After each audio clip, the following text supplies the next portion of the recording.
পরিবেশটা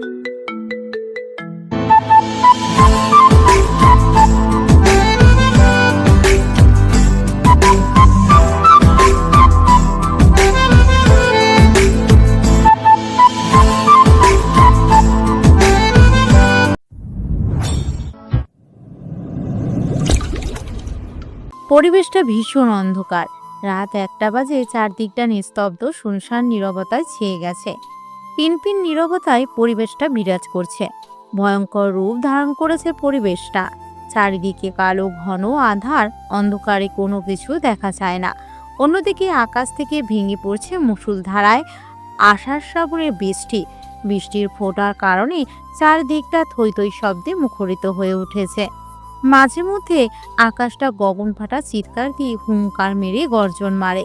আকাশের হঠাৎ হঠাৎ ভয়ঙ্কর রূপ যেন পরিবেশটাকে আরো আতঙ্ক করে তোলে। বৃষ্টির এত গতি যে আশেপাশে কোনো মানুষকে চেনা বা দেখা যায় না, এতটাই বৃষ্টির গতিবেগ। বেশ ভয়ঙ্কর হয়ে উঠেছে পরিবেশটা। এরই মধ্যে একটা বাড়িতে বদ্ধ রুমের মধ্যে দেখতে পাওয়া যায় জিরো বাল্বের বাতি জ্বলছে। রুমের মধ্যে বসে আছে কোনো এক অজানা ব্যক্তি। হাতে সিগারেট, সোফার উপরে পায়ে পা তুলে বসে আছে। তার সামনে চেয়ারের সাথে পা বেঁধে রাখা আছে একটা ছেলেকে। ছেলেটার মাথার উপরে হলদে রঙের জিরো বাল্বের বাতি জ্বলছে। অন্ধকারে থাকায় স্পষ্টভাবে দেখা যায় না, তবে অনুমান করা যাচ্ছে রক্তাক্ত শরীর নিয়ে চেয়ারের সাথে বেঁধে রাখা হয়েছে ছেলেটাকে। তার সামনে অজানা ব্যক্তিটা মনের সুখে সিগারেট টানছে, আর নিকোটিনের ধোঁয়াগুলো এই বিষাক্তময় পরিবেশটাতে ছেড়ে দিচ্ছে। এখনো ছেলেটার জ্ঞান ফিরেনি। অতিরিক্ত মারার কারণে শরীরের বিভিন্ন জায়গায় ফেটে গেছে। রক্ত এখনো চুয়ে চুয়ে শরীর থেকে পড়ছে। পাশে বসে থাকা অজানা ব্যক্তিটার উদ্দেশ্যে রুমের মধ্যে একটা ছেলে প্রবেশ করে আর বলে ওঠে, স্যার, এই ক্রিমিনালটা কলেজের বিভিন্ন ষড়যন্ত্র এবং খারাপ কাজের সাথে যুক্ত ছিল। এখানে সকল অপরাধের ডকুমেন্ট আছে। ছেলেটার কথা শুনে আগন্তুকটির হাতে থাকা সিগারেটের অংশটা মাটিতে ফেলে দেয়। তারপর পা দিয়ে পিছে মুখের ভিতরে থাকা ধোঁয়াগুলো উড়িয়ে দেয় বিস্ময় বিষাক্ত পরিবেশের মৃদু বাতাসের মাঝে, আর মুচকি হেসে বলে ওঠে, আমি দেখছি, তুমি বাইরে গিয়ে অপেক্ষা করো। আর হ্যাঁ, ফুটান্ত গরম পানি নিয়ে আসো, আর আমার ব্যাগটা নিয়ে আসো। জি স্যার, এখনই নিয়ে আসছি। এ বলে ছেলেটা চলে যায়। চেয়ারে বাঁধা থাকা ছেলেটার এখনো জ্ঞান ফেরেনি। মুখ, চোখ, কান, নাক দিয়ে এখনো রক্ত পড়ছে। চেয়ারের উপর পায়ে পা তুলে অজানা ব্যক্তিটি ছেলেটার সামনে গিয়ে বসে আছে। এমন সময় সে ছেলেটা আবার এসে বলে ওঠে, স্যার, এই নিন আপনার গরম পানি, এবং এখানে আপনার ব্যাগ রাখা আছে। ব্যাগের ভেতরে আপনার সমস্ত জিনিসপত্র গুছিয়ে রাখা আছে। ছেলেটার কথা শুনে অজানা ব্যক্তিটা আবারও একটা রহস্যময় মুচকি হাসি দেয়, আর মুচকি হেসে বলে ওঠে, তুমি এক কাজ করো, বাইরে গিয়ে সবাইকে ভেতরে ডেকে নিয়ে এসো, আর একটা ক্যামেরা ওপেন কর যাতে সমস্ত ভিডিওটা সেখানে রেকর্ড হয়ে থাকে। জি স্যার, অবশ্যই। স্যার, এখনই তৈরি করছি সব কিছু। এই বলে ছেলেটা এখান থেকে চলে যায়। আর সেই অজানা ব্যক্তিটা গরম পানির বালতিটা তার সামনে নিয়ে আসে এবং বাক্সটা একটা টেবিলের উপর রেখে বাক্সের মুখ খুলে ভিতর থেকে বের করে অসংখ্য যন্ত্রপাতি, যেগুলো একটা সুস্থ মানুষ দেখলে ভয়ে অসুস্থ হয়ে যাবে। এতটাই ভয়ঙ্কর সেখানে সমস্ত জিনিস রাখা হয়েছে, যেটা দেখলে একজন হার্টের রোগী নিমিষেই মৃত্যুর দুয়ারে ঢলে পড়বে। এতটাই ভয়ঙ্কর সেখানে জিনিস রাখা আছে। চলুন তাহলে আপনাদের শুনিয়ে আনি বক্সের ভিতরে কি কি জিনিস রাখা আছে। বক্সের ভিতরে রাখা আছে সোনার তৈরি চাপাতি, কুড়ালের টুকরো, কাচের ছুরি এবং ব্রেড হাতুড়ি, ইলেকট্রিক্যাল শক ড্রিল মেশিন, হ্যাজকু করাট, ছুরি, কাঁচি, চিমটি, প্লাস আর বেশ কিছু জিনিসপত্র। এত সব জিনিসপত্র দেখে উপস্থিত থাকা বেশ কয়েকজনের ঘাম অঝরে ঝরতে শুরু করে। আগন্তুকটি মুচকি একটা হাসি দেয় আর বলে ওঠে, জুয়েল, দ্রুত আমার মগটা নিয়ে আয়, আর সবাইকে ভেতরে ডাক। পাশেই ক্যামেরাটা ওপেন করে ধর। জি ভাই, সব কিছু রেডি করা আছে। আর আপনার এই নিন মগটা। ওকে ঠিক আছে, তুই পাশে দাঁড়িয়ে দেখ আর সমস্তটা ভিডিও কর। এই বলে রাসেল নামের আগন্তুকটা জুয়েলের হাতে থাকা একটা লাল কালারের মগ নিয়ে বালতির মধ্যে থেকে ফুটন্ত গরম পানি নিয়ে আর ছেটা দেয় চেয়ারের সাথে বেঁধে রাখা ছেলেটার মুখে। গরম পানি সেটা মুখের উপরে পড়ার সাথে সাথে ছেলেটা পাগলা কুত্তার মতো লাফালাফি শুরু করছে। ছেলেটা ছটপট করতে থাকে। মুহূর্তের মধ্যে পুরা মুখটা পুড়ে গিয়ে ঝলসে যায়। মুখের চামড়াগুলো খসে পড়তে শুরু করেছে। ভয়ঙ্কর দেখতে লাগছে এই মুহূর্তে ছেলেটাকে। পুরো শরীরের মাংস যেন সিদ্ধ হয়ে গেছে। যেখানে যেখানে গরম পানি ছিটাগুলো পড়েছে সে জায়গাটা মুহূর্তে পুড়ে গিয়ে সে জায়গার চামড়াগুলো খসে পড়তে শুরু করেছে। ভয়ঙ্কর বিশ্রী আকৃতি হয়ে গেছে চেহারা। যে কোনো সুস্থ মানুষ এই মুহূর্তে ছেলেটাকে দেখলে সে নিশ্চিত হার্ট স্টপ করে, কেননা ভয়ঙ্কর আকৃতির চেহারা হয়ে গেছে ছেলেটার। ছেলেটার আর্তনাদ আর চিৎকার যেন পুরো রুমটাকে কাঁপিয়ে তোলে। ছেলেটার মুখের ভিতর এবার একটা কাপড় ঢুকিয়ে দেয়, তারপর এক ভয়ঙ্কর হাসি দেয় সেই অজানা রাসেল নামের আগন্তুকটি। তারপর একটা হাতুড়ি আর একটা প্লাস নেয়। ডান হাতের একটা নাখুন প্লাস দিয়ে চেপে ধরে তারপর হাতুড়ি দিয়ে বেধরমভাবে হাতের আঙ্গুলের উপর আঘাত করতে থাকে। পুরো হাতের 5টা আঙ্গুল থেতড়ে গিয়ে পিঠা বানিয়ে দিয়েছে। ছেলেটার চোখ থেকে পানি না পড়ছে রক্ত। এতটাই নৃশংস আর অত্যাচার শুরু করেছে ছেলেটা। উঠে দাঁড়াতে পারে না, গলা দিয়ে কোনো আওয়াজ বের হয় না, শুধু গোঙাচ্ছে। এরপর ইলেকট্রিক্যাল শক দেওয়ার জন্য মাথায় একটা তার পেঁচিয়ে দেয়। তারপর বোর্ডে ফ্লাকের মধ্যে সুইচ বোর্ড লাগিয়ে দেয়। তার পেঁচিয়ে তারপর সুইচ দেওয়ার সাথে সাথে ছেলেটার পুরো শরীরে ইলেকট্রিকের শক দিতে থাকে। ছেলেটার ইলেকট্রিকের শকে সারা শরীরে আগুন ধরে যায়। ছেলেটা ইলেকট্রিক্যাল শক খাওয়ার কারণে প্রায় পুড়ে গেছে। মৃত্যুর দুয়ারে ঢলে পড়ে ছেলেটা।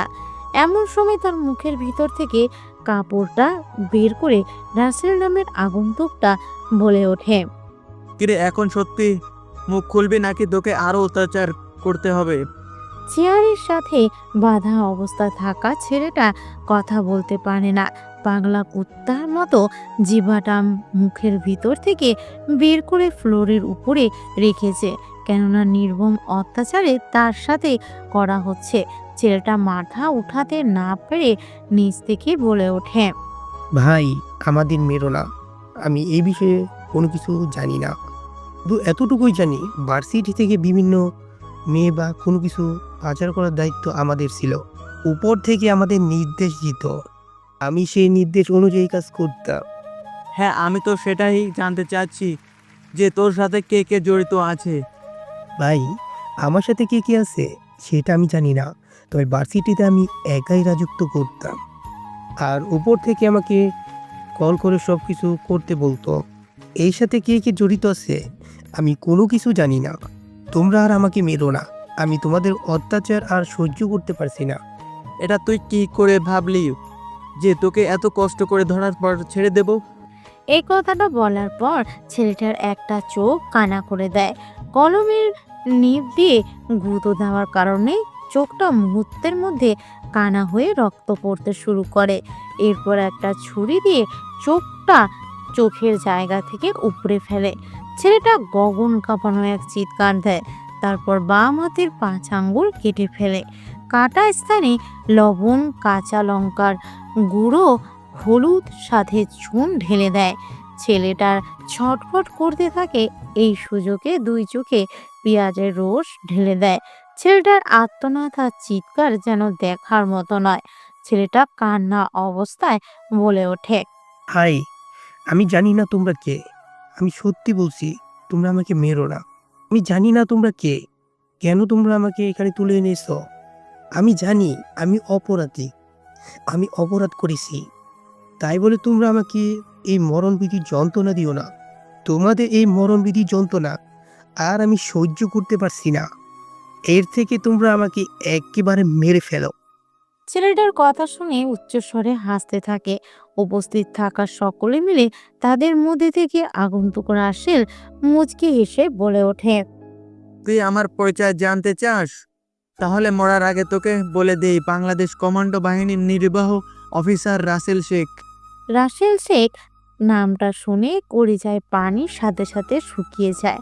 কেননা সুয়েল নামে রক্তাক্তবিহীন ছেলেটা জানে যে এই রাসেল শেখ কতটা ভয়ঙ্কর মানুষ। বাংলাদেশ সেনাবাহিনীর নির্বাহী অফিসার কমান্ডো পদে দায়িত্ব পালন করেছে। খুব ভয়ঙ্কর একটা অফিসার নাম শুনলে ভয়ে কলিজার পানি শুকিয়ে যায়। এতটাই ভয়ঙ্কর এই নির্বাহী অফিসার রাসেল শেখ, যার নাম শুনলে বাংলাদেশের আচ্ছা অপরাধীরা নিজেদের আস্তানা থেকে আন্ডারগ্রাউন্ডে যেতে বাধ্য হয়। তার নাম হচ্ছে রাসেল শেখ। রাসেল বলে ওঠে, জুয়েল, দ্রুত খবর নে, ভার্সিটিতে কালকে আমার অ্যাডমিশনের ব্যবস্থা কর, আর একে মেরে লাশটা 4 রাস্তার মোড়ে ফেলে আসবে।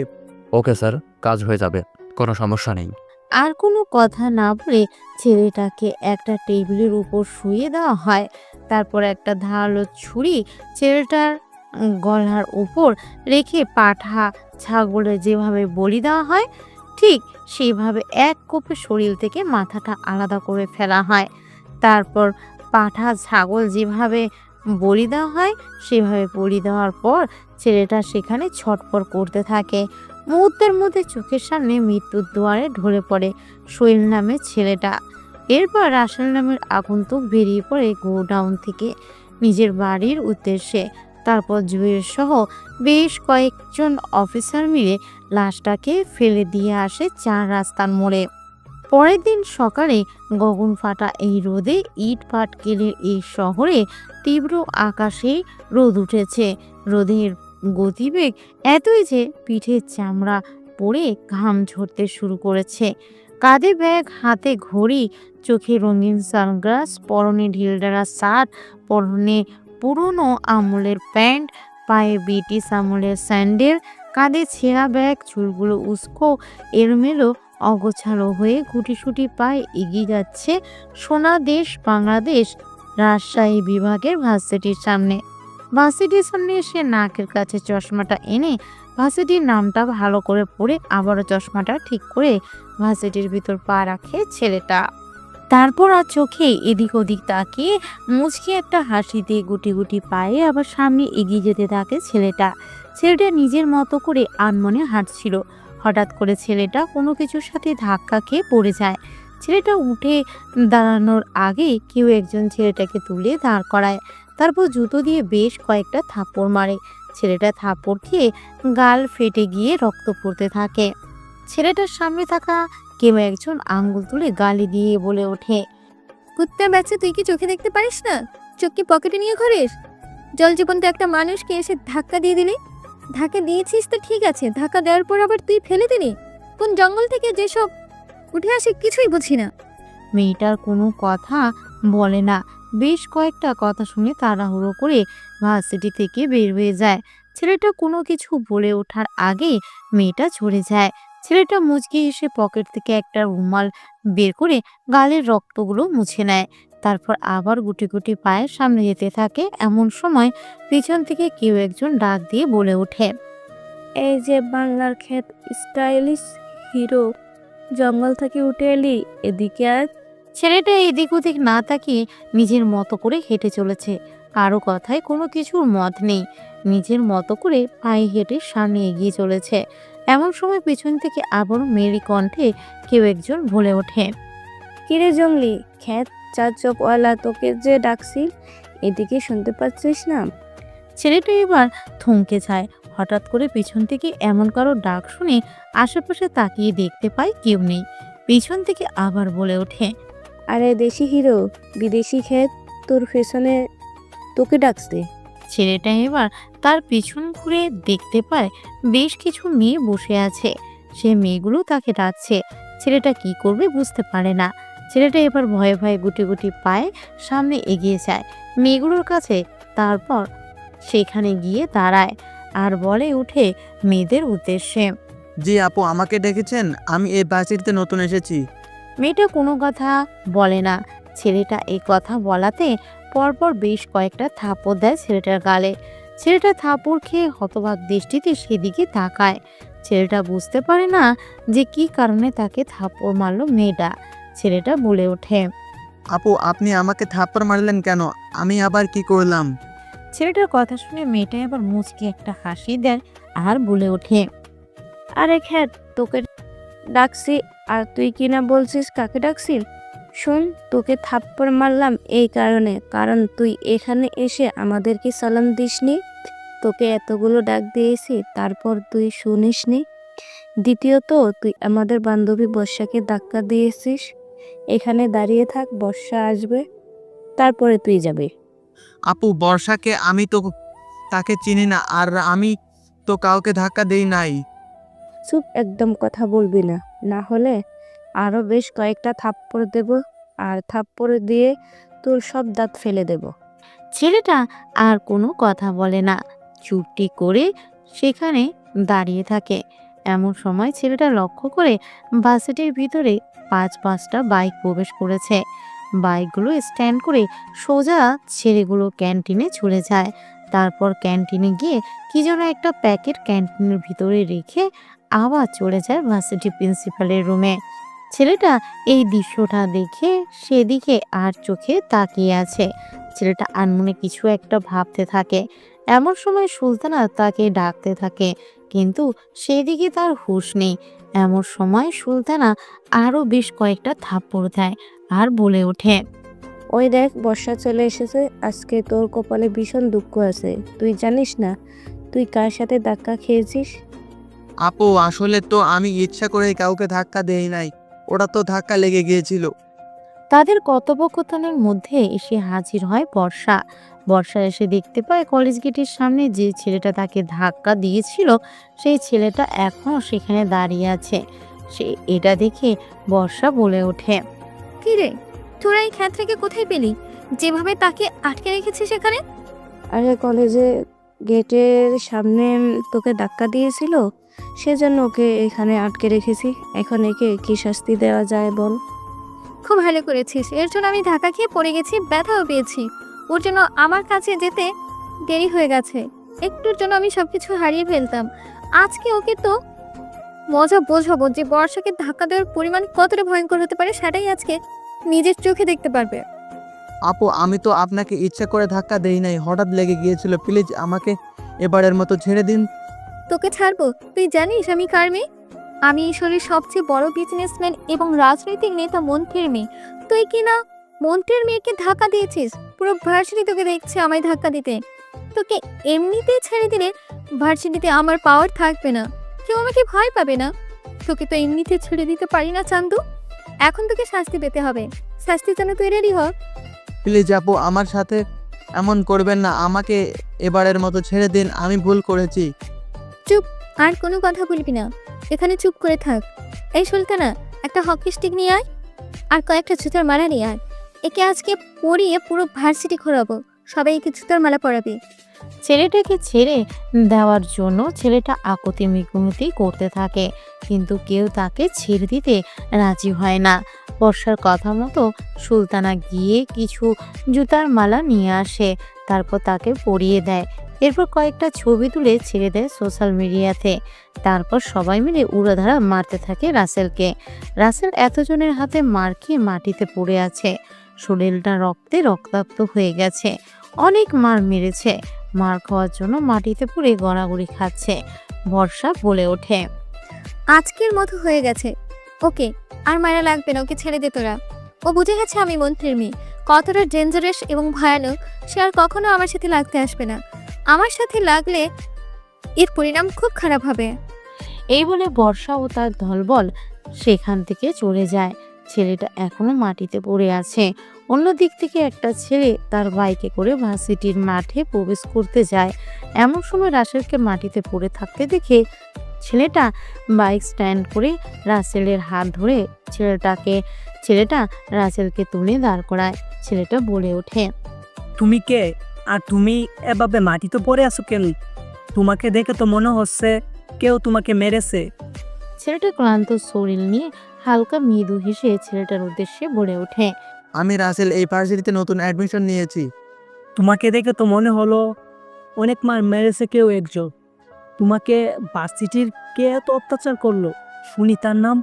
আসলে আমি তাদেরকে চিনি না, তবে সবাই বলা বলি করেছিল যে ও নাকি মন্ত্রীর মেয়ে, নাম তার বর্ষা।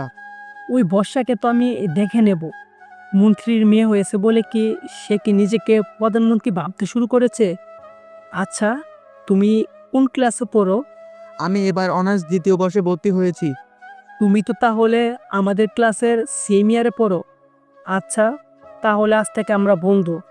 কি বলেন এটা ভাই? আমি কখনো আপনার বন্ধু হতে পারি যেখানে আমার পোশাক দেখে সবাই আমাকে ধূরছাই করে, সেখানে আপনি আমাকে বন্ধুত্ব করতে বলছেন? কে কেমন এটা আমার জানা দরকার নেই। তুমি আজ থেকে আমার বন্ধু, আর বন্ধুর মধ্যে শুধু তুই এখন হবে কি আমার বন্ধু। ঠিক আছে, আজ থেকে আমরা বন্ধু। তোমার তো নাম জানা হলো না। আবার তুই আমাকে তুমি বলে রাখছিস?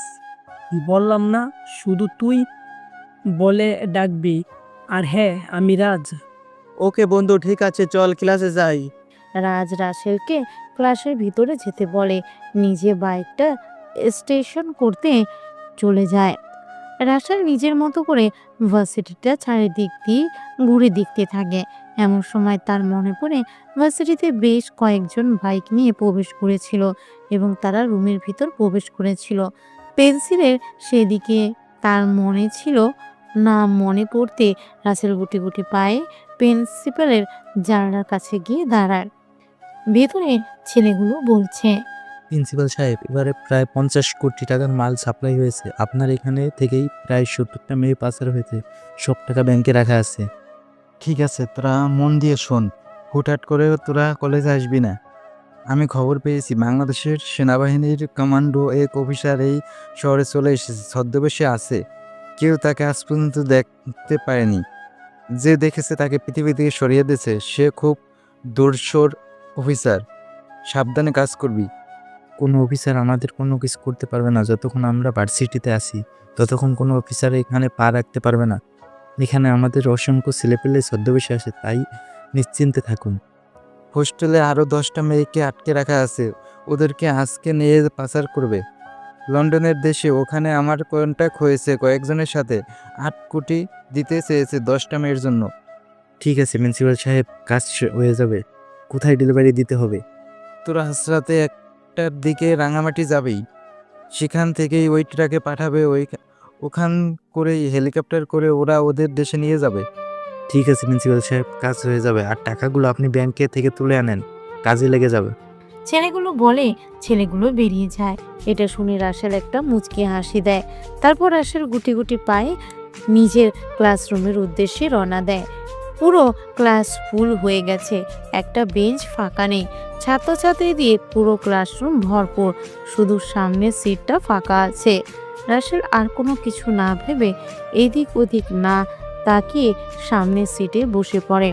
রাসেলকে সামনের সিটে বসতে দেখে ক্লাসের সবাই হতবাক চোখে তাকিয়ে আছে। এমনকি স্যার পর্যন্ত রাসেলের দিকে তাকিয়ে অবাক হয়ে যায়। স্যার কোনো বলে না, ক্লাসের সবাই চুপচাপ স্যার নিজের মতো করে লিখতে থাকে বোর্ডে। এমন সময় হঠাৎ করে কোথা থেকে যেন বর্ষা ও তার দলবল আসে। বর্ষা আসার সাথে সাথে রাসেলের শার্টের কলার ধরে বাইরে টেনে বের করে পরপর বেশ কয়েকটা থাপ্পড় লাগিয়ে দেয়। থাপ্পড়ে শব্দে পুরো ক্লাস নিস্তব্ধ, শুনশান পিনপিন নীরবতা বিরাজ করছে। নিস্তব্ধ হয়ে গেছে ক্লাসরুম। অনেকে চমকে উঠেছে থাপ্পড়ের শব্দে। বর্ষার রাগী কণ্ঠে ঝাড়ি দিয়ে বলে ওঠে, কুত্তার বাচ্চা, শালা গাইয়া খ্যান কথাকার, তোর সাহস হয় কি করে এই বর্ষা সিটে বসা? তুই জানিস না এই বর্ষা কতটা ডেঞ্জারাস, ভয়ানক একটা মেয়ে? তুই বর্ষা সিটে বসার সাহস পেলি কোথা থেকে? ছেলেটা কোনো কথা বলে না। ছেলেটা চুপচাপ দাঁড়িয়ে আছে, লজ্জায় কোনো কিছু বলতে পারে না। ক্লাসের সবাই দাঁড়িয়ে গেছে, সবাই হাঁ করে তাকিয়ে আছে ছেলেটার দিকে।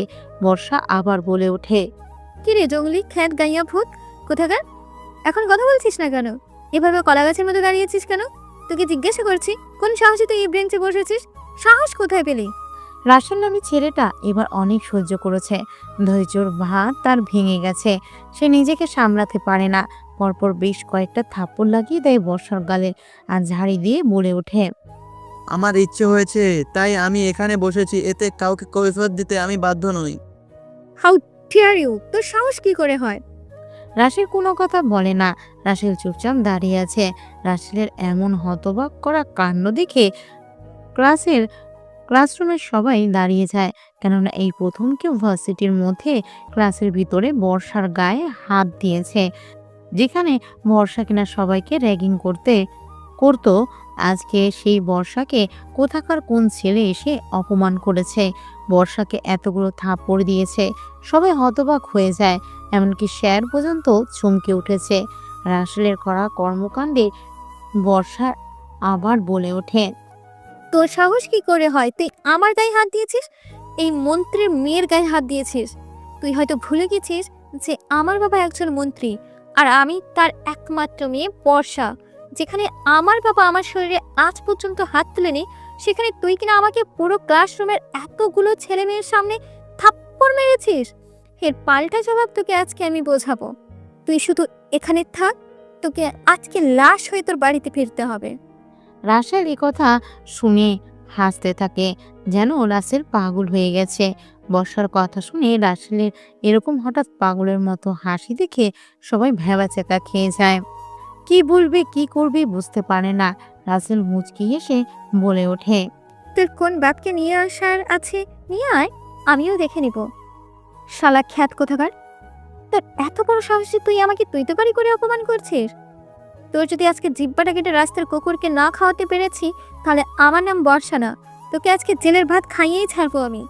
রাসেলের কথা শুনে মুচকি একটা হাসি দিয়ে সামনের বেঞ্চে বসে পড়ে। রাসেলের কর্মকাণ্ড দেখে রাজ হতবাক দৃষ্টিতে তাকিয়ে আছে, যেন রাজ নিজেকে বিশ্বাস করতে পারছে না যে ছেলেটা কিনা কিছুক্ষণ আগে ভার্সিটির মাঠে এতগুলো ছেলে মেয়ের সঙ্গে অপমানিত হয়ে মার খেলো, সেই ছেলেটা কিনা পুরো ক্লাসরুমের ভিতরে এতগুলো ছাত্রছাত্রীর সামনে থাপ্পড় মারল বর্ষাকে। স্যার এই দৃশ্য দেখে ক্লাসরুম থেকে বের হয়ে যায়। চিৎকার চেঁচামেচি শুনে অন্য ক্লাসরুম থেকে একজন ম্যাডাম এসে বলে ওঠে, এখানে কি হয়েছে? তোমরা এভাবে চিৎকার চেঁচামেচি করছো কেন? তুমি কি ভুলে গেছো এটা একটা ভার্সিটি, আর এখানে পড়তে আসে তোমাদের মতো উশৃঙ্খল ছাত্রছাত্রীদেরকে এই কলেজে রাখার কোনো মানেই হয় না। এ কথা শুনে বর্ষা আরও রেগে যায়। বর্ষা বলে ওঠে, ম্যাম, আপনি হয়তো ভুলে যাচ্ছেন আপনি কার সাথে কথা বলছেন। আমি হলাম মন্ত্রীর মেয়ে, চাইলে আমি আপনার চাকরি খেয়ে নিতে পারি, তাই আমার সামনে ভদ্রতা শেখাতে আসবেন না। এই জঙ্গলি খ্যাত গাইয়া ভূতের সাহস হয় কি করে আমাকে থাপ্পড় মারার? এ কথা শুনে ম্যাডাম অবাক হয়ে যায়, কেননা ছেলেটা তাকে থাপ্পড় মেরেছে। এই কথাটা বেশ অবাক লেগেছে ম্যাডামের। ম্যাডাম বলে ওঠে, এই ছেলে, তোমার সাহস কি করে হয় বর্ষাকে থাপ্পড় মারার? তুমি বর্ষাকে কেন থাপ্পড় মেরেছো? ম্যাডামের কথা শুনে আবারও পাগলের মতো হাসতে থাকে রাসেল। রাসেল যেন পাগল হয়ে গেছে। ক্লাসের সবাই ভাবতে শুরু করেছে রাসেল আসলে সত্যি একটা হাফ পাগল। মাথার হয়তো সমস্যা আছে, যার কারণে সে বর্ষার মতো একজন প্রভাবশালী ধনী দুলালি ঘরের মেয়ের গায়ে হাত তুলেছে। রাসেল বলে ওঠে, ম্যাডাম ওকে বলে দিন আমার সাথে যেন ঝামেলা না করে। এখন তো শুধু থাপ্পড় দিয়েছি, যদি নেক্সট টাইম কোনো বেয়াদবি করে তাহলে প্রাণে মেরে দিব। একথা শুনে সবাই চমকে যায়। হতবাক দৃষ্টিতে রাসেলের দিকে তাকিয়ে আছে। বর্ষায় আর চিৎকার করে বলে ওঠে, তোর মতো ফকিনি কিনা আমার গায়ে হাত দেবে, আমাকে খুন করবে, এটাও আমাকে বিশ্বাস করতে হবে? যেখানে আমার সাথে 10টা করে বডিগার্ড ঘুরে বেড়ায়, তোর মতো পাতলা শ্যাওলা গাছের মতো বডি নিয়ে আমার বডি বিল্ডারের সামনে দাঁড়াতে পারবি না। দুজনেই এরকম তর্ক বিতর্ক আর ঝগড়া দেখে আশেপাশের শিক্ষক শিক্ষিকারা তারাও চলে আসে। ম্যাডাম বলে ওঠে, দেখো, তোমরা ক্লাস ফ্রেন্ড, এভাবে তর্ক বিতর্ক করিও না। ঝামেলা করলে ভার্সিটির ক্ষতি, তোমাদেরও ক্ষতি। তাই ভার্সিটিতে শান্তি বজায় রাখো এবং নিজেদের মধ্যে ঝামেলাগুলো মিটিয়ে নাও। ওকে যতক্ষণ না জেলে ঢুকাতে পারছি ততক্ষণ আমার শান্তি নেই।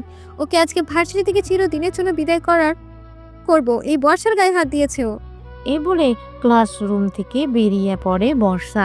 তারপর ক্যান্টিনে গিয়ে কদম গাছের নিচে বসে পড়ে। সেখানে বসে ফোন করে মন্ত্রীকে। মন্ত্রী ফোন রিসিভ করতেই বলে ওঠে, হ্যালো কিরে মা, কি হয়েছে তোর? তুই কাঁদছিস কেন? তোর কি কোনো কিছু হয়েছে বাচ্চাটিতে? তোর কি হয়েছে বল আমাকে, আমি এক্ষুনি লোক পাঠিয়ে দিচ্ছি। বর্ষা কাঁদতে থাকে, কোনো কথা বলে না। মন্ত্রী আবার বলে ওঠে, কিরে মা, কি হলো? তুই বাবাকে বলবি না তোর কে কি করেছে? শুধু আমাকে বল, ওকে জীবন্ত মাটিতে পুঁতে দিব। বর্ষা এবার কান্না থামিয়ে চিৎকার করে মন্ত্রীর উদ্দেশ্যে বলে ওঠে, কলেজে আমাকে থাপ্পড় মেরেছে একটা গ্রামের ছেলে গাইয়া ভূত কোথাকার। এতগুলো ছাত্রছাত্রী, শিক্ষক শিক্ষিকা সবার সামনে আমাকে অপমান করেছে ভার্সিটিতে। আমার সাথে ঝামেলা করেছে। ওকে যতক্ষণ না জীবন্ত পুঁতে দিব ততক্ষণ পর্যন্ত আমি কাঁদতে থাকবো। মন্ত্রী এই কথা শুনে বেশ ক্ষেপে যায়, রেগে যায় মন্ত্রী। মন্ত্রী বলে ওঠে, কোন রাস্কেলের এত বড় সাহস যে আমার কলিজার টুকরা একমাত্র মেয়ের গায়ে হাত দিয়েছে? তার হাত এবং পা শরীর থেকে আলাদা করে মাটিতে জীবন্ত পুঁতে দেব। এই শুয়োরের বাচ্চা কি এখনো ভার্সিটিতে আছে নাকি চলে গেছে? হ্যাঁ বাবা, জানোয়ারটা এখনো ভার্সিটিতে আছে। সে আমাকে বলেছে যদি আমি তার সাথে কোনো ঝামেলা করি তাহলে সে আমাকে বলে প্রাণী মেরে ফেলবে। আমি মন্ত্রী মেয়ে একথা বলাতে সে আরো আমাকে অনেক গালি দেয়, অনেকগুলো থাপ্পড় দিয়েছে আমাকে, আমার পুরো গাল লাল করে দিয়েছে। হ্যাঁ, এখানেও গালগুলো অনেক ব্যথা করেছে। তুই কোনো চিন্তা করিস না মা, আমি এখনই 10টা গাড়ি পুলিশের পাঠিয়ে দিচ্ছি ওকে তুলে নিয়ে আসার জন্য। তুই এখন সেখানে না দাঁড়িয়ে থেকে বাড়িতে গিয়ে রেস্ট নে। তোর আম্মুর কাছ থেকে বরফ নিয়ে তোর নরম তুলতুলে ফর্সা গালগুলোতে বরফের মলম দে। ওই জানোয়ারটাকে আমি আগুনে পুড়িয়ে মারবো। আমার মেয়ের গায়ে হাত দিয়েছে, ওর কলিজা কেটে বের করে খাবো আমি। না বাবা, আমি চাই ওকে পুলিশের হাতে তুলে দিয়ে সারা রাত যেন অত্যাচার করা হয় আর বুঝিয়ে দেয় এই বর্ষা কতটা ডেঞ্জার, যেন ও আমার সাথে পাঙ্গা নেওয়ার সাহস না পায়। এতটা তার অবস্থা খারাপ করে দেবে। এতক্ষণ হয়তো পুলিশের গাড়ি ভার্সিটিতে চলে গেছে। আমি পুলিশকে মেসেজ দিয়ে দিয়েছি 10টা গাড়ি চলে গেছে, আর রাস্কেলটাকে তুলে আনার জন্য আমি থানায় যাচ্ছি। তুই বাড়িতে চলে যাস। ঠিক আছে বাবা, আমি তাহলে বাড়ি চলে যাচ্ছি। ওই জানোয়ারটাকে কিন্তু ছাড়বে না, আর রাস্কালটাকে বুঝিয়ে দেবে এই বর্ষা কতটা ভয়ঙ্কর। তারপর মন্ত্রী কল কেটে দেয়। মন্ত্রীও বেরিয়ে পড়ে থানার উদ্দেশ্যে। দেখতে দেখতে ভার্সিটিতে প্রবেশ করে 10টা পুলিশের গাড়ি বেরিয়ে আসে। প্রায় 30 থেকে 40টা পুলিশ। ভার্সিটির মাঠে এতগুলো পুলিশকে দেখে ছাত্রছাত্রী হিমশিম খেয়ে যায়। ছাত্রছাত্রীরা ভয়ে পিছিয়ে যায়। পুলিশেরা চলে আসে ক্যান্টিনে। ক্লাসে ঝামেলা হয়েছিল বলে ব্রেক টাইম দিয়েছিল। টিফিনের পর সম্পূর্ণ ক্লাস শেষ করা হবে। রাজ আর রাসেল মিলে ক্যান্টিনে বসেছিল। ক্যান্টিনে বসেছিল আরো অনেক ছাত্রছাত্রী। ভার্সিটির মাঠে যেখানে সেখানে সব ছাত্রছাত্রীরা আড্ডা দিচ্ছিল। হঠাৎ করে এতগুলো পুলিশকে দেখে সব ছাত্রছাত্রীরা সেদিকে দল বেঁধে আসে।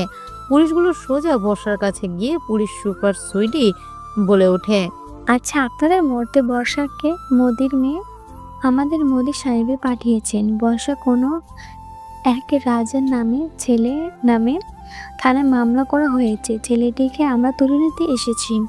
একথা শুনে পিছন থেকে বর্ষা বলে ওঠে, ওই যে আপনার সামনে ওই রাস্কাল খ্যাত গাইয়া ভূত দাঁড়িয়ে আছে। রাসেল আর রাজ একথা শুনে ছাত্রছাত্রীরা সামনে এগিয়ে আসে। বর্ষার পিছন থেকে বলে ওঠে, আমি বর্ষা, মন্ত্রী মেয়ে। আমি কেস করেছি। ওই জানোয়ারটা খ্যাত গাইয়া কোথাকার ব্রেঞ্চে বসে আছে ক্যান্টিনের। কনস্টেবল, কোনো কথা ছাড়াই ছেলেটিকে গাড়িতে তোলো এবং থানায় নিয়ে যাও। সেখানে তার বিচার করা হবে। বর্ষা রাসেলের সামনে গিয়ে দাঁড়ায় আর মুচকি হেসে বলে ওঠে, কিরে, তোকে বলেছিলাম না যে আমি মন্ত্রী মেয়ে, আমার সাথে পাঙ্গা নিস না। পাঙ্গা নিলে তোর হাল বেহাল করে দেব। কিন্তু তুই আমার কথাই শুনলিলা, এখন সারা জীবন জেলে পচে মর গিয়ে। রাসেল কথা শুনে পাগলের মতো হাসতে থাকে। রাসেলের এরকম হাসি দেখে উপস্থিত থাকা ছাত্রছাত্রীরা আরো বেশ অবাক হয়। অবাক হয়ে যায় বর্ষা। যেখানে কিনা পুলিশ দেখলে সবাই ভয় পেয়ে যায়, সেখানে কিনা এই রাসেল হাসছে। এটা দেখে সবাই ভেবে নিয়েছে রাসেল সত্যি একটা পাগল। না হলে কেউ এই বিপদের সময় উচ্চ স্বরে পাগলের মতো হাসে। রাসেলকে সবাই পাগল বলতে শুরু করে। রাসেল যে কেন হাসতেছে শুধুমাত্র সেটা রাসেলই জানে। রাসেল মুচকি এসে বলে ওঠে, কে কাকে জেলের ভাত খাওয়াবে আর কে কোন জেলে পচে মরবে সেটা তো সময়ই বলে দেবে। হি হা হা হা। কনস্টেবল, কোনো কথা ছাড়াই ছেলেটিকে গাড়িতে তোলো এবং থানায় উদ্দেশ্যে রওনা হও। পুলিশ সুপার সুইটির কথা মতো কনস্টেবলগুলো ছেলেটাকে হ্যান্ডকাপ পরিয়ে গাড়িতে তুলে ফেলে। এরপর গাড়ি স্টার্ট দেয়। থানার উদ্দেশ্যে গাড়ি রওনা দিয়েছে। ভার্সিটি থেকে 10-10টা পুলিশের গাড়ি বেরিয়ে পড়ে। সবাই ভেবে নিয়েছে আজকে এই ছেলেটা শেষ। এ পর্যন্ত বর্ষার যে কতগুলো ছেলেকে ভার্সিটি থেকে বের করেছে সেটা সবার অজানা। ভয়ে কেউ বর্ষার সাথে পাঙ্গা নেয় না। যদি কেউ পাঙ্গা নেয় রাসেলের মতো তার হাল করে ছাড়বে বর্ষা। গাড়িগুলো চলে আসে থানার ভেতরে। তারপর লকআপের ভিতর বন্দি করে রাসেলকে। দেখতে দেখতে মন্ত্রী সাহেব তিনিও চলে আসে থানাতে।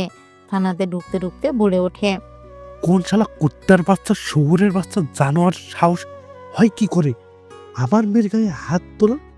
আমার ফুলের মতো মেয়েটার গায়ে হাত তুলে বলে গাল ফাটিয়ে দিয়েছিস? ওর হাত আমি আজ কেটে নিব। প্রবেশ করতে করতে মন্ত্রী চিৎকার করে কথাগুলো বলে মন্ত্রী প্রবেশ করেছে। দেখে পুলিশ সুপার সুইটি সব কনস্টেবলগুলো স্যালুট দিয়ে ওঠে। মন্ত্রী বলে ওঠে, এই যে পুলিশ ম্যাডাম, ছেলেটাকে তুলে এনেছেন কিনা? ওর সাহস হয় কি করে আমার মেয়ের গায়ে হাত দেয়? ওর হাত দুটো আজকে আমি কেটে দিব। কোন ছেলেটা? তাকে বাড়ি নিয়ে আসো। প্লিজ মোদি সাহেব, আপনি শান্ত হন, এত উত্তেজনা হবেন না। আপনার ছেলেকে ফার্সি থেকে গ্রেফতার করে থানায় নিয়ে এসেছি। ওকে দ্রুত থানার ভেতর থেকে বের করে নিয়ে আসেন। আমার সামনে ওর সাহস হয় কি করে আমার মেয়েকে থাপ্পড় মারো? কনস্টেবল, ছেলেকে লকআপ থেকে বের করো, এখানে নিয়ে আসেন। পুলিশ সুপার সুইটির কথা মতো রাসেলকে লকআপের ভিতর থেকে বের করে নিয়ে আসা হয়। মন্ত্রী সাহেব নিজের মতো করে মোবাইলে কি যেন দেখছিল। ছেলেটার মন্ত্রীর সামনে এনে দাঁড় করায়। তারপর সুইটি বলে ওঠে, স্যার, এই ছেলেটা আপনার মেয়েকে মেরেছে আর এই নামে আপনার মেয়ে থানায় অভিযোগ জানিয়েছে। মন্ত্রী সাহেব এ কথা শুনে সামনে তাকায়। সামনে তাকিয়ে তো অবাক হয়ে যায়। ভয়ে হাত থেকে ফোনটা পড়ে যায়। মন্ত্রী সাহেব কাঁপাকাঁপি শুরু করেছে। মন্ত্রী সাহেবের কপাল দিয়ে গাল বেয়ে ঘাম ঝরতে থাকে। হঠাৎ করে মন্ত্রী সাহেবের এরকম কাঁপাকাঁপি আর অদ্ভুত ব্যবহারে উপস্থিত থাকা পুলিশ সুপার সুইটি সহ সকল কনস্টেবল অবাক হয়ে যায়। মন্ত্রী কি করবে কি বলবে বুঝতে পারে না। মন্ত্রীর ভয়ে গলা শুকিয়ে যায়। তবুও মন্ত্রী রাসেলকে দেখে আমতা আমতা কণ্ঠস্বর করে বলে ওঠে, স্যার, আপনি এখানে? আপনি লকআপের ভিতর কি করছেন স্যার? আর আপনার হাতে ডান্ডা বেরি কে পড়েছে স্যার? মন্ত্রী কথা শুনে আর মন্ত্রী এমন ব্যবহারে সবাই অবাক হয়ে যায়। রাসেলের কথা শুনে মুচকি একটা হাসি দেয়। ইন্সপেক্টর সুইটি অবাক চোখে মন্ত্রীর দিকে তাকিয়ে আছে। মন্ত্রী বলে ওঠে, এই যে পুলিশ ম্যাডাম, আপনার সাহস কি করে হয় স্যারের হাত হ্যান্ডকাপ পরানো? আপনার কি জীবনের মায়া নেই? একথা শুনে পুলিশ সুপার সুইটি এবং কনস্টেবল গুলো বেশ অবাক হয়ে যায়। ইন্সপেক্টর সুইটি বলে ওঠে, আরে স্যার, আপনি কি বলছেন? আপনি এবং আপনার মেয়ে তো থানায় এই ছেলেটির নামে অভিযোগ করেছে এবং তুলে নিয়ে আসতে বলেছেন। তাই তো আমরা ভার্সিটি থেকে এই ছেলেটিকে তুলে নিয়ে এসেছিলাম থানায়। আর এখন আপনি বলছেন আপনার কেন গ্রেফতার করেছি? একথা শুনে মন্ত্রী ঘাবড়ে যায়, বেশ অবাক হয়ে যায়। মন্ত্রী ভয়ে ভয়ে বলে ওঠে, তাড়াতাড়ি স্যারের হাত থেকে হ্যান্ডকাপটা খুলে ফেলুন। অফিসার, আর কিছু খাবারের ব্যবস্থা করুন, চা অথবা কফি। মন্ত্রী ছেলেটাকে বারবার স্যার বলছেন। এটা শুনে সবাই বেশ অবাক হচ্ছে। মন্ত্রীর কথা মতো রাসেলের হাত থেকে হ্যান্ডকাফ খুলে ফেলে মন্ত্রী বলে ওঠে, সরি স্যার, আমি আসলে বুঝতে পারিনি, আমার মেয়েও বুঝতে পারেনি। আমার মেয়ে আপনাকে চিনে না, তাই ভুল করে ফেলেছি, তাকে আপনি ক্ষমা করে দেন। মন্ত্রীর কথা মতো কনস্টেবলগুলো চা কফির ব্যবস্থা করতে চায়। চেয়ারে পায়ে পা তুলে বসে পড়ে রাসেল মুচকি হেসে বলে ওঠে, মন্ত্রী সাহেব, আপনার মেয়ে ভার্সিটিতে অনেক অপরাধ করে। আমি চাইলে কিন্তু আপনার মেয়েকে সারা জীবনের জন্য জেলে আটকে রাখতে পারি। পুলিশ সুপার সুইটি একথা শুনে আরো অবাক হয়ে যায়। মন্ত্রী রাসেলের মুখে এরকম কথা শুনে বেশ ঘাবড়ে যায়। পুলিশ সুপার সুইটি বলে ওঠে, আসলে স্যার, আমি এখনো চিনতে পারলাম না ওনাকে। আপনি ওনাকে বারবার কেন স্যার বলছেন? আর ওনাকে এত ভয় পাচ্ছেন কেন? পুলিশ সুপার সুইটির কথা শুনে মন্ত্রী এবার চেয়ার থেকে উঠে এক ধমক দিয়ে বলে ওঠে, ইন্সপেক্টর, আপনি কি জানেন উনি কে? উনি হচ্ছে বাংলাদেশের গোয়েন্দা বিভাগের সর্বপ্রথম এবং সর্বশেষ একজন গোয়েন্দা অফিসার, যার হাতে এ পর্যন্ত 379 জন মার্ডার হয়েছে, যাদেরকে ক্রস ফায়ার করে মেরে ফেলেছেন স্যার। যার কথা মতো দেশের প্রধানমন্ত্রী পর্যন্ত চলে। উনি হচ্ছে সেই অফিসার মোহাম্মদ রাসেল শেখ। মন্ত্রীর মুখে রাসেল শেখ কথাটা শুনে সবাই স্যালুট দিয়ে ওঠে। একজন কনস্টেবল চা কফি নিয়ে আসছিল, সেও রাসেল শেখ নামটা শোনার সাথে সাথে চায়ের কাপ ফেলে দিয়ে স্যালুট দিয়ে ওঠে, কেননা সবাই জানে এই রাসেল শেখ কতটা ভয়ঙ্কর একজন অফিসার। রাসেল বলে ওঠে, দেখুন, আমাকে ভয় পাওয়ার কোনো কিছুই নেই। আমি পার্সিদের নতুন একটা মিশনে এসেছি। স্যার, আপনি কোন মিশনে এসেছেন? আর আমার মেয়ে আপনার সাথে যা করেছে তার জন্য আমি খুবই লজ্জিত এবং দুঃখিত। আপনি চাইলে আমার মেয়েকে শাস্তি দিতে পারেন স্যার, চাইলে আমাকেও দিতে পারেন। আসলে ছোট থেকে ওকে একটু লাই দিতে দিতে আজকেও আমার কথার অবাধ্য হয়ে গেছে। এখান থেকে ওকে শাসন রাখবো। ভার্সিটিতে আমি নতুন মিশনে এসেছি, গোপন সিক্রেট। আর আপনার মেয়েকে সাবধান থাকতে বলবেন, কারণ আপনার মেয়ে উশৃঙ্খল। ভার্সিটিতে কোনো সময় বিপদে পড়বে বলা যায় না। ঠিক আছে স্যার, আপনি যেহেতু বলছেন ওকে আমি সাবধান করে দিব। আমি চা কফি কোনোটাই খাবো না। আর হ্যাঁ, আমি ভার্সিটিতে আবার যাচ্ছি। আমি যে এই শহরে ছদ্মবেশে এসেছি সেটা যেন কেউ জানতে না পারে, না হলে যে আমার কথা ফাঁস করবে তাকে দুনিয়া থেকে। বাকি কথাটা বলতে দেয় না মন্ত্রী। মন্ত্রী তার আগে বলে ওঠে, স্যার, আর বলতে হবে না স্যার, আমরা বুঝে গেছি। রাসেল আর কোনো কথা না বলে রাসেল থানা থেকে বেরিয়ে যায়। তারপর ভার্সিটির উদ্দেশ্যে রওনা দেয়। চলুন তাহলে শুনে আসি আসলে রাসেলকে আর বর্ষা দেখতে কেমন। রাসেল হচ্ছে বাংলাদেশের আইন বিভাগের সর্বোচ্চ উচ্চ পদের একজন গোয়েন্দা অফিসার, যার কথা মতো ম্যাজিস্ট্রেট, ডিসি, এসপি, কমিশনার, এমনকি দেশের প্রধানমন্ত্রী এ পর্যন্ত মাথা নিচু করতে বাধ্য হয়। রাসেল শেখ এমন একজন মানুষ যার সামনে কেউ উঁচু গলায় কথা বলতে পারে না। অপরাধীকে অপরাধ করতে দেখলেই মৃত্যু ছাড়া জেল দেয় না। যদি রাসেলের সামনে কেউ অপরাধ করেছে, মৃত্যু তার জন্য নিশ্চিত। রাসেল অপরাধীদেরকে মৃত্যু দেয়, কিন্তু অপরাধীদের জেল দেয় না। এজন্য বাংলাদেশের সাধারণ জনগোষ্ঠী থেকে উচ্চ পদস্থের বড় বড় গোয়েন্দা অফিসার, মানুষজন সবাই থাকে রাসেল শেখ বলে চেনে। রাসেল দেখতে বেশ স্বাস্থ্যবান, বিশাল আকৃতির তার দেহ, উচ্চতায় প্রায় 6 ফিট 8 ইঞ্চি। বডি বিল্ডারদের মতো তার শরীর, দেখতে ভীষণ স্মার্ট এবং হ্যান্ডসাম। উজ্জ্বল ফর্সা গায়ের রং, প্রধানত ছেলেগুলো শ্যাম বর্ণের হয়ে থাকে, কিন্তু রাসেলের ক্ষেত্রে পুরো আলাদা। রাসেল দেখতে উচ্চ ফর্সা, দুধে আলতা গায়ের রং, দেখতে বিদেশিদের মতো হ্যান্ডসাম, স্টাইলিশ। বর্ষা হচ্ছে ডানা কাটা পরি, যাকে পরিদের সাথে তুলনা না করলে কেউ বর্ষার সৌন্দর্যের মূল্যটা বুঝবে না। বর্ষা একদম ডানা কাটা হুড় পরি, চিকন চিকন কালো পাতা চোখের ভ্রুগুলো, চোখগুলো হরিণের মতো, চুলগুলো সিল্কি কোমর পর্যন্ত, গালগুলো উজ্জ্বল ফর্সা পাকা আমের মতো, গায়ের রং দুধে আলতা, উচ্চতায় 5 ফুট 8 ইঞ্চি, দেখতে ভীষণ মায়াবী। ঠোঁটের নিচে সুন্দর একটা কালো তিল, যখন সে হাসি দেয় তখন যেন তার মুখ দিয়ে মুক্ত ঝরে।